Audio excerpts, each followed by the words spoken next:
It's interesting you mentioned like the legalists and the Confucianists and the Taoists, because it seems like although maybe some of the Westerners don't realize that it's the same mentality, sort of like it's sort of cyclical. Like a lot of people are very they don't want to hurt any of the animals, they don't want to mess with nature very much. That's Taoists, or some people are like very letter of the law.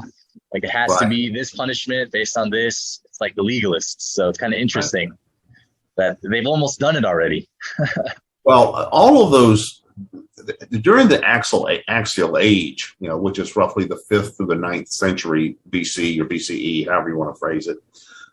There were a lot of different intellectual currents that developed in different parts of the world during those centuries that mirror each other in many ways.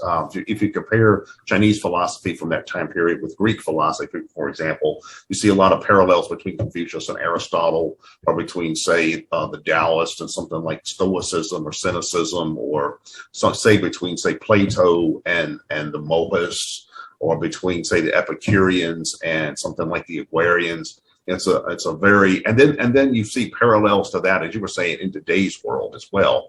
Like you could say that, in Asia or in Greece, like Confucius and then Aristotle, really the first conservatives, and then Epicurus and perhaps maybe the Agrarians were really the first liberals, and then maybe the legalists, maybe the legalists, and then the sophists were the first fascists or something like that.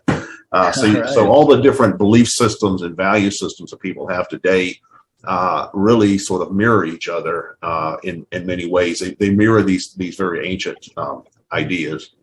It's like they just keep getting reinvented over time. Definitely. Definitely.